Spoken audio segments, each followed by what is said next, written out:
Ma femme a eu une soirée d'enterrement de vie de jeune fille qui a tout bouleversé pour nous. Je nommerai ma fiancée Jane dans ce récit. Le mari de l'une des demoiselles d'honneur m'a contacté et m'a confié qu'il avait vu quelque chose qui le faisait soupçonner que Jane avait eu une relation sexuelle avec un stripteaseur lors de sa soirée d'enterrement de vie de jeune fille. Tout acte sexuel ou baiser romantique, en dehors de notre relation, était considéré comme une véritable tromperie. Cela avait été clairement établi lors du début de notre relation. Quand je lui ai demandé des détails, il a sous-entendu que cela concernait une masturbation. Lorsque je lui ai demandé s'il pourrait se tromper ou mal interpréter un message ou une conversation entendue, il a insisté sur le fait qu'il était sûr à 100%. Je connais personnellement cette demoiselle d'honneur et je pense qu'elle se sentait coupable. Elle utilisait son mari en tant qu'informateur indirect pour protéger ma petite amie des conséquences lorsque je la confronterais. Après avoir raccroché avec ce gars, j'étais si bouleversé que je me suis tout simplement effondré. J'avais organisé ma propre sorte de soirée de célibataire non conventionnelle chez moi en jouant à World of Warcraft classique avec des amis. Alors, entendre cette nouvelle après une telle belle journée a été particulièrement dur à digérer. Ma cousine, qui est amie avec Jane depuis l'enfance, était allée à la fête avec elle. Alors j'ai décidé d'essayer de me calmer et d'attendre le lendemain pour lui demander si elle avait remarqué quoi que ce soit. À ce moment-là, je nourrissais encore l'espoir que tout cela ne soit qu'un malentendu ou une méchante farce. Jane ne vivait pas chez moi, et elle avait prévu de passer la nuit chez ses parents. Donc je savais qu'elle ne ferait pas irruption à l'improviste. J'ai essentiellement passé la nuit au lit à fixer le plafond sombre. J'écoutais les Doors et Opeth, tout en essayant de ne pas perdre la tête. J'ai attendu jusqu'à midi le lendemain pour appeler ma cousine. Les 5 premières fois où je l'ai appelée, je n'ai pu la joindre. Des signaux d'alarme se déclenchèrent dans tous les sens. Commence alors à me venir l'idée qu'elle était en train de m'éviter. Décidé à en avoir le cœur net, je suis allé chez mes parents et j'ai utilisé la ligne téléphonique du bureau de mon père. Quand elle a finalement répondu au téléphone et réalisé que c'était moi, le ton triste et la voix d'une jeune fêtarde de 23 ans habituellement insupportablement joyeuse m'ont dit à peu près tout ce dont j'avais besoin de savoir. J'ai entendu dire que les choses avaient été un peu plus folles que d'habitude l'année dernière, ai-je commencé. Elle, oui. Moi, je pense que tu sais déjà pourquoi je t'appelle, n'est-ce pas? Elle, oui. Elle semblait visiblement retenir ses larmes à ce stade. En récapitulant l'histoire émotionnelle de ma cousine, j'ai découvert que Jane avait en effet caressé un stripteaseur, ainsi que plusieurs autres femmes, certaines d'entre elles étant en position de responsabilité ou mariées. Elles ont ensuite décidé de quitter la maison où elles se trouvaient pour conduire, en état d'ébriété, jusqu'au club de striptease où Jane et quelques autres femmes ont eu des danses privées.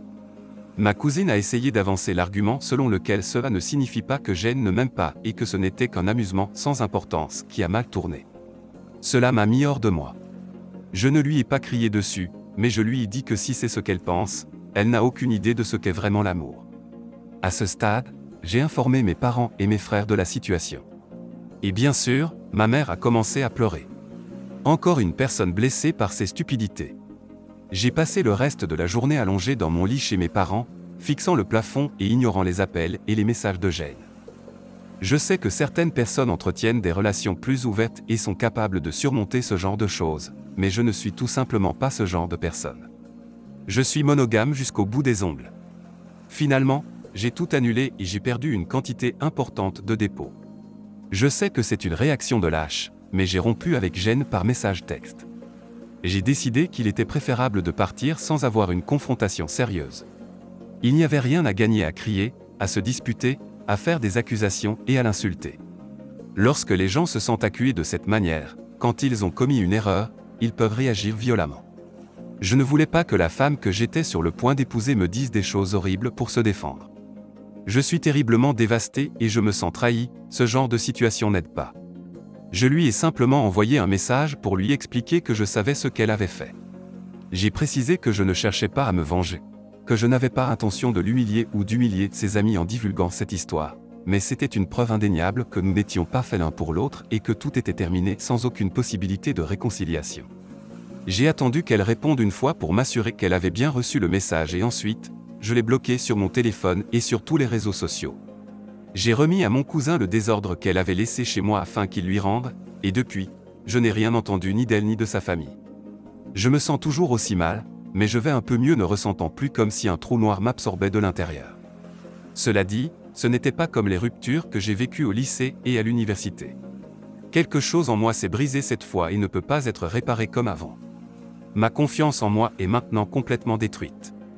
Je ne cesse de penser à ce qui est si incroyable chez ce stripteaseur qui pourrait faire en sorte qu'une femme apparemment fidèle trompe et risque de tout gâcher. Est-ce des muscles plus grands, un sexe plus grand, une meilleure apparence, une meilleure personnalité?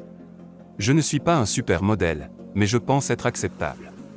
Je n'agis pas comme une brute ou un lâche. Ou suis-je simplement stupide? J'étais absolument certain de cette fille, pourtant j'ai été trompé juste avant notre mariage. Ce genre de sottise prend véritablement l'âme d'un homme, la broie, la mange, puis la recrache. Mis à jour, enfin quelqu'un de son groupe m'a contacté. Son beau-père m'a appelé en soirée pour demander de quoi il retournait et s'il existait un moyen de réparer les choses. Je ne lui ai donné aucun détail, je me suis simplement contenté d'expliquer que Jen avait franchi les limites de ce qui était pardonnable dans notre relation. J'ai insisté sur le fait qu'il n'y avait absolument aucun moyen de sauver les choses et que tout en passer à essayer par n'importe qui constituait un temps perdu qui serait mieux utilisé en passant à autre chose.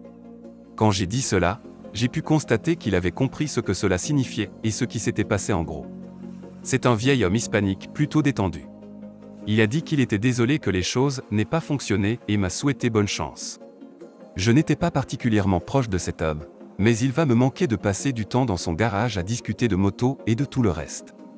Mise à jour, j'ai récemment fini de parler à nouveau avec le mari de la demoiselle d'honneur qui m'avait initialement appelé pour me dire ce qui se passait.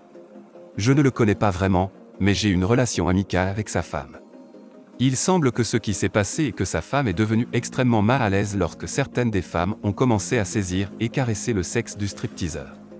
Elle s'est excusée et est rentrée chez elle. Interrogée par son mari sur la raison de son retour prématuré, elle a perdu son calme et a tout révélé. Il est fort probable qu'elle ait agi de cette façon pour protéger son propre mariage, si la vérité venait à être révélée, je suppose. Quoi qu'il en soit, cet homme a pris une décision morale.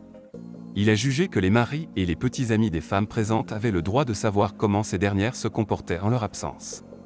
Il a donc demandé à sa femme de lui fournir toutes les coordonnées qu'elle possédait. Je lui dois tellement, sérieusement. Si j'avais découvert cela quelques années plus tard, la fin de la relation aurait été bien pire. Sa femme ne me parle toujours pas, mais maintenant, cela ne compte plus. J'ai dit à cet homme que lorsque les choses se calmeraient, je l'emmènerais et lui paierais toutes les bières du bar. Si cet homme n'avait pas eu la force morale pour passer l'appel, je n'aurais peut-être jamais su. Voici quelques-uns des meilleurs commentaires de notre communauté. Pourquoi les gens organisent-ils des enterrements de vie de jeunes filles ou de garçons de cette manière? On pourrait croire que si vous avez décidé de passer votre vie avec quelqu'un, les jours précédant la cérémonie devraient symboliser votre excitation et votre engagement, et non pas être l'occasion d'une débauche totale comme si vous vous apprêtiez à être emprisonné pour le reste de votre existence. Je suis navré que vous ayez dû subir une telle expérience et je pense que vous avez pris la bonne décision en y mettant fin. Je comprends les raisons de votre départ et je suis sincèrement désolé que vous traversiez cette épreuve. Vous vous demandiez ce que le stripteaseur avait que vous n'aviez pas, la réponse est à 100% rien. Ils étaient ivres, faisaient la fête et les gens font des choses stupides. C'est tout. Ne vous tracassez pas avec ça, cela ne dit rien sur vous. Tout ce que ça dit, c'est qu'elle manquait de maîtrise de soi ou n'a pas entièrement respecté et compris vos limites. Quand j'étais au lycée, mon professeur de sport avait envoyé un couple de filles au bureau pour remettre une note. Alors qu'elles étaient absentes, elle a tracé la lettre A sur le tableau. Elle nous a expliqué qu'elle souhaitait réaliser une expérience. Lorsqu'elle poserait une question, elle voulait que nous répondions par B. Effectivement, lorsque les filles sont revenues, elle a fait le tour de la salle. Un par un, nous avons tout répondu B. Lorsqu'elle a interrogé les filles qui étaient absentes, elles ont également répondu B. Son point de vue était le suivant: aucun niveau d'intelligence ou de vérité ne résiste réellement à la pression sociale, sauf si on en est conscient. Tout ceci pour dire que rien de ce qui s'est passé n'avait véritablement un lien avec la stripteaseuse. Les filles s'étaient laissées emporter par une mentalité de groupe et avaient agi d'une manière qu'elles n'auraient sûrement jamais envisagée en étant seules et en pleine lumière du jour. Tu as eu raison de mettre un terme à tout cela et ton comportement a été admirable. Ne te laisse pas ronger par le doute. Rien de tout cela n'est arrivé parce qu'il était particulier. C'est navrant, mon ami. Mais elle a franchi une limite tout simplement infranchissable dans une relation monogame. Dès le début de votre relation, tu le lui expliquais. Apparemment, elle avait compris et était en accord avec ça. Je dois partir du principe qu'il y aura des dommages collatéraux supplémentaires suite à cette fête, lorsque les partenaires des autres demoiselles d'honneur comprendront qu'il s'est produit un événement assez grave pour justifier l'annulation du mariage. Si vous avez aimé ce témoignage, n'hésitez pas à liker la vidéo, commenter et partager. Abonnez-vous également à la chaîne et activez la cloche pour être notifié de la prochaine vidéo. Prenez soin de vous.